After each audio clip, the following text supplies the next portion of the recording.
Why your nervous system is not your enemy.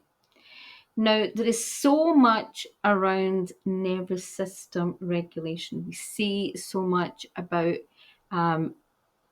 resetting the vagus nerve, stimulating the vagus nerve, doing things to regulate your nervous system. And as someone, I've been studying in the holistic and spiritual field for over 30 years, about 35, and I've worked in stress management for just under 25 years. And one of the things that I think that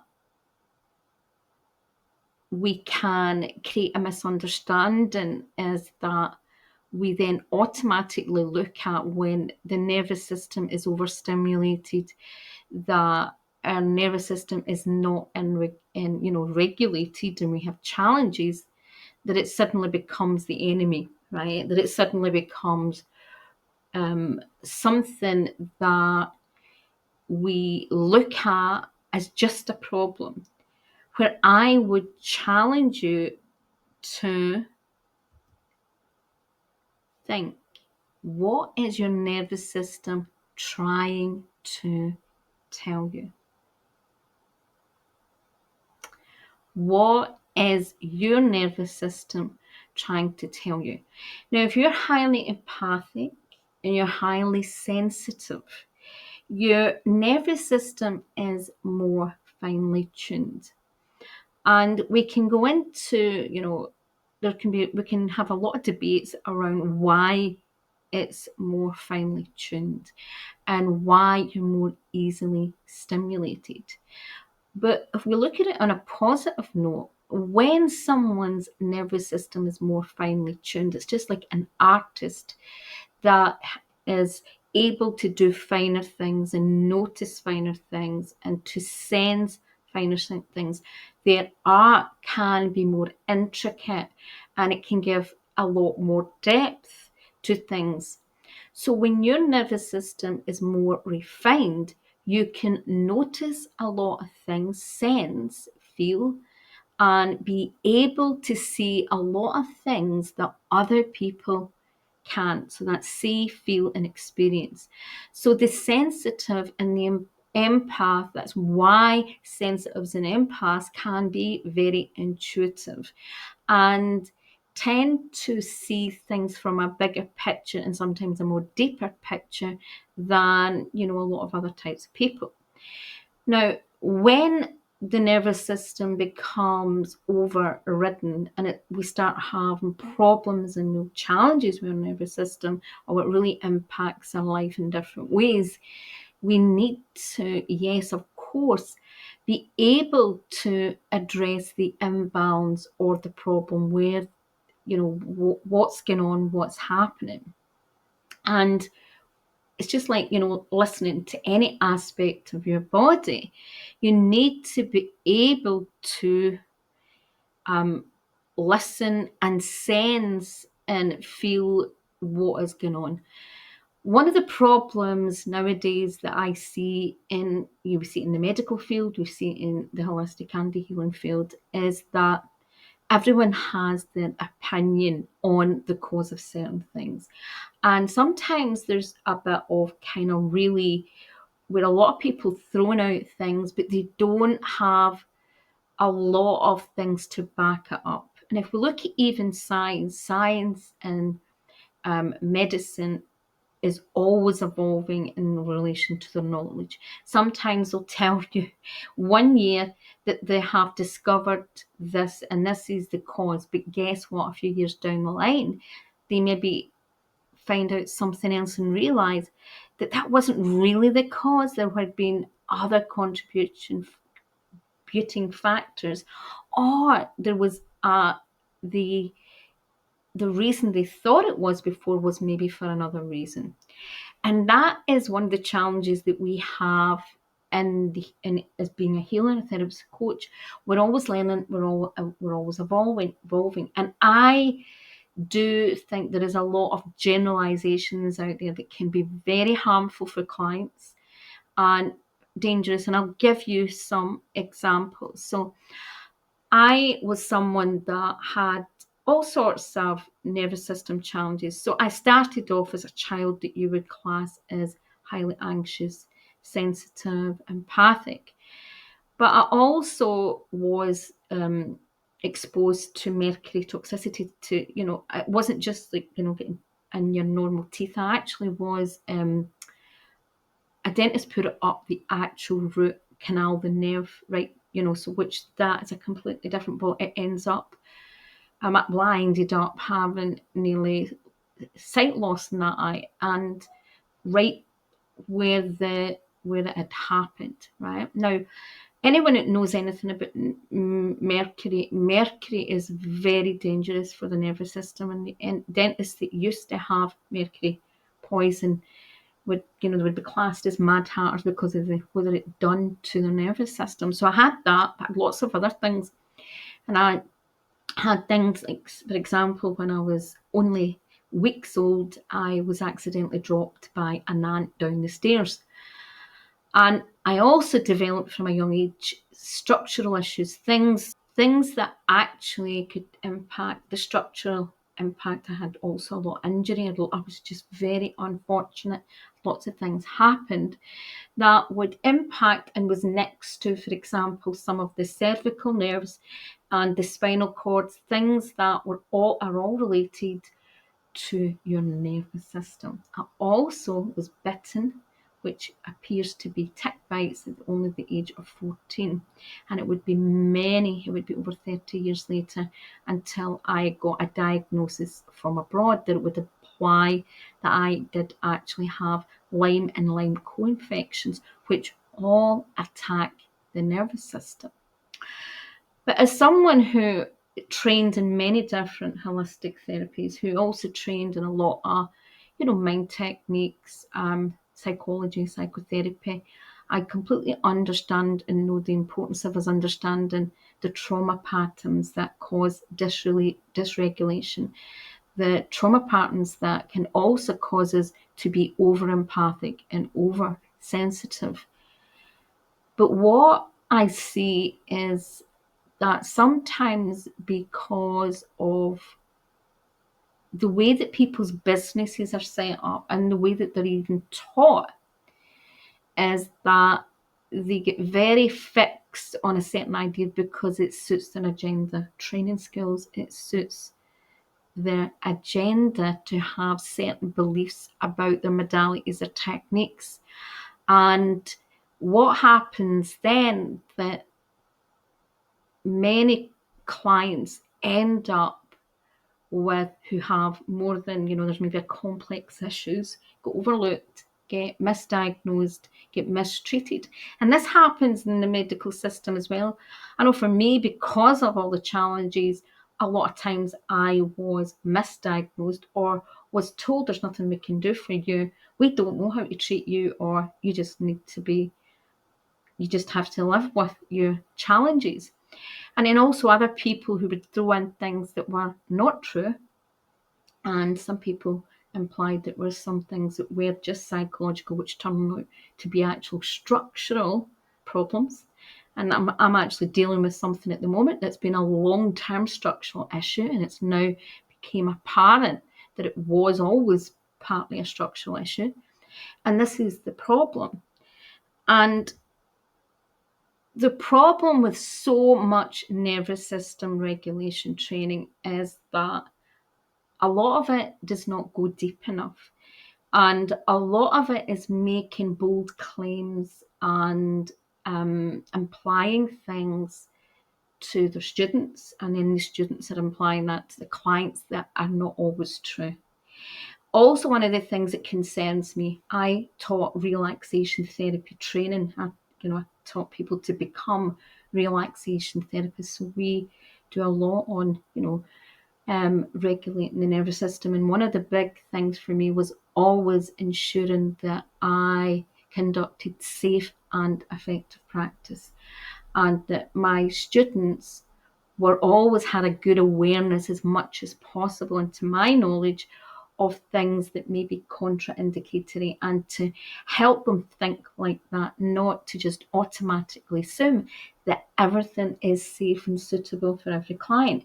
But unfortunately, with the modern way that people do business, particularly when they're selling digital products, digital programs, is they're selling that, often signature programs or programs and products as if it's suitable for everyone.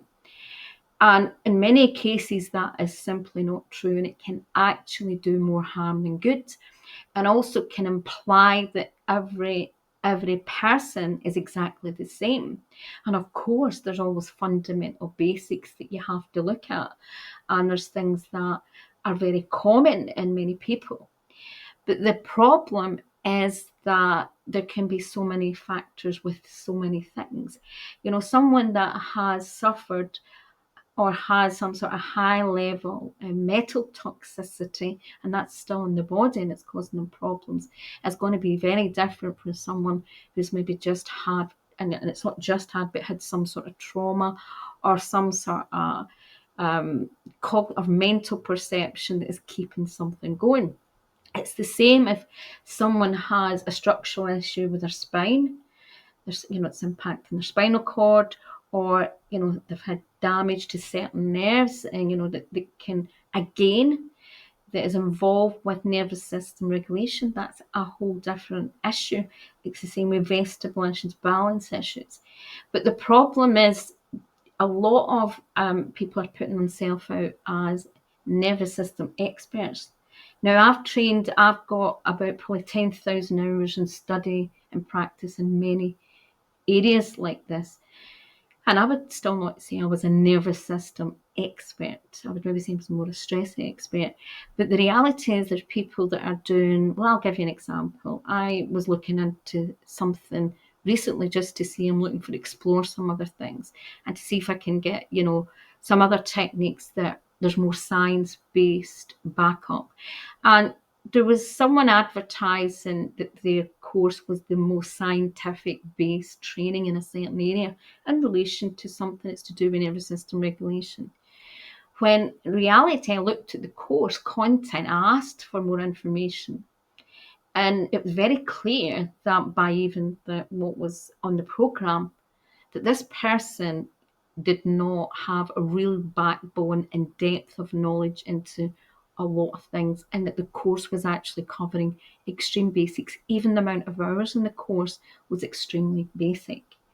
So, and of course, everyone's at different level, to say that they were scientific based, I mean, it was clearly what she was implying was more what a true expert, a doctor of neurology that specialised in this, someone that had biological. She also talked about, she covered anatomy. Even the hours that was going to be in this course was very, very little. It would certainly not give enough information for people.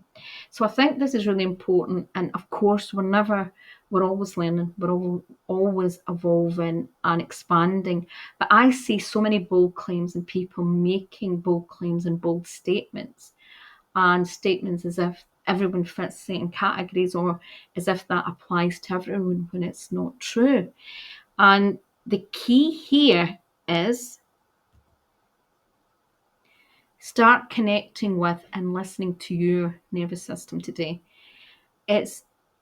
We all need support and help, and we can go looking for extra solutions for key challenges. And yeah, we all have blind spots. And I always believe in investing in other people and getting help and support when I can. But we also have to really listen to our own body. I know for me that even though I do that, you can be gaslit. And unfortunately, we live in a world where there's a lot of gaslighting goes on just for people to sell certain ideas and ideology. And something can be the flavour of the month for a year, a decade, and then new things come out, or things that were really the truth start coming out. And that applies to every area. But one of the biggest things with empaths and sensitives, one of the things, like, for example, that I had to come to terms with, even though I was highly empathic and highly sensitive, that I also had sensory processing issues. And normally you would separate the two. You would think there would be, you class sensitivity, yes, is high sensitivity and being very sensitive and finely tuned, but you don't always would identify them as actually having sensory processing problems. And what I realised was that I came into that character and in other characteristics that are not actually usually lumped together. And every single individual is different. And I always, talk about this when I'm working with clients in relation to their purpose. Every type of healer is different. They're made up differently. They have different levels of awareness and gifts, just like every type of coach and therapist. And we all have a unique makeup. Some of us are more physically strong or agile. Some of us are, more small, tall. Some of us are built to be able to do certain roles, while some of us are not. And our nervous system is the same. For someone who's highly empathic or is here to be very intuitive and more psychic and teach more that work or spiritual work, they're often built a certain way. Other people may not be built that way. So we are all individual. And if you go to for help in this area with anyone and they treat you as if you're like everyone and you're not an individual, and don't listen and try to model something, use a technique that may not be suitable, run and or kindly remove yourself from the situation because they're not being professional.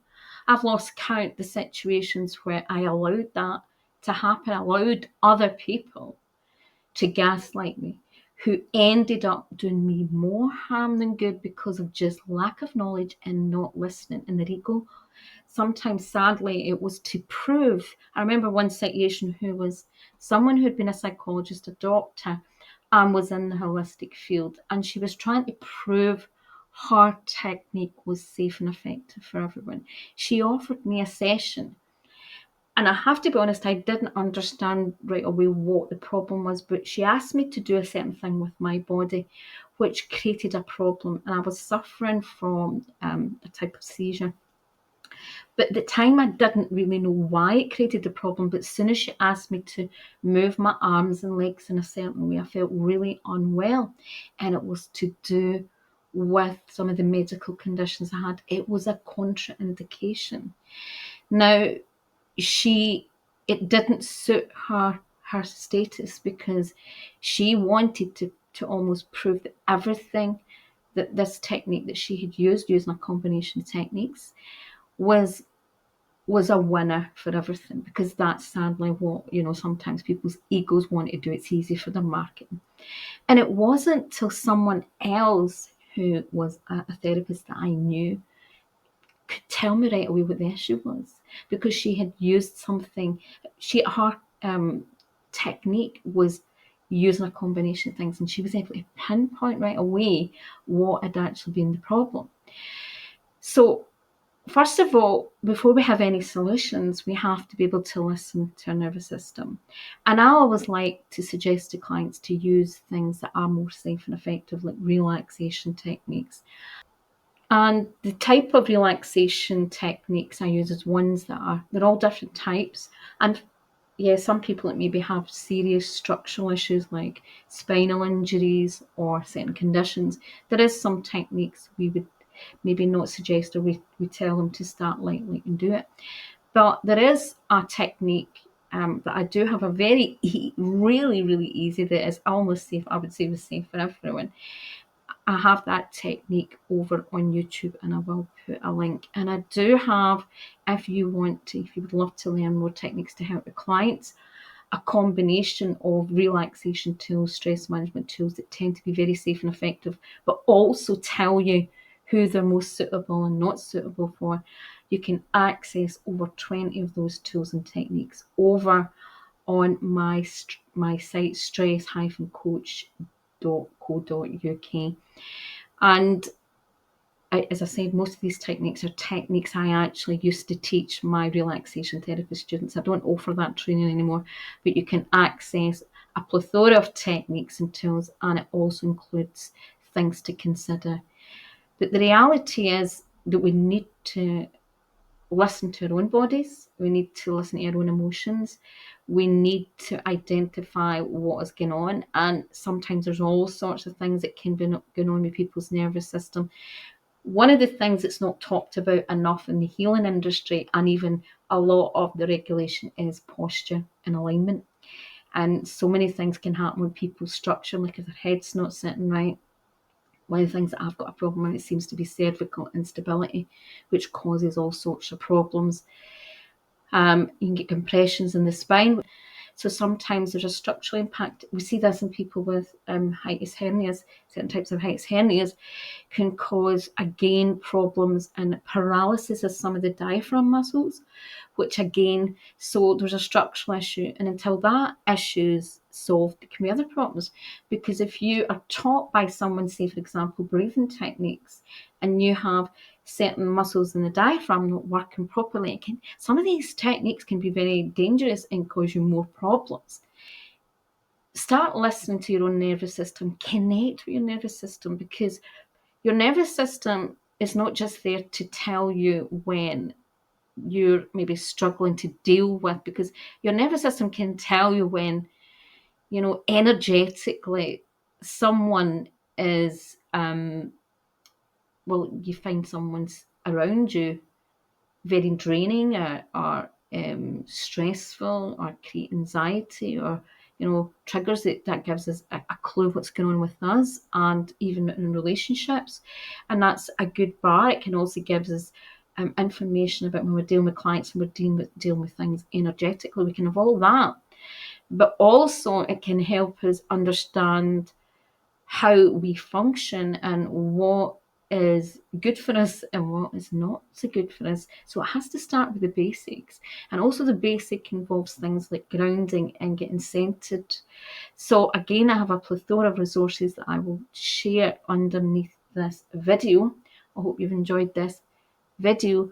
And remember, your nervous system is not your enemy. It is your friend. It's just building a relationship up with it, and then realizing when that friend may have a problem, maybe there's something going on that needs to be addressed.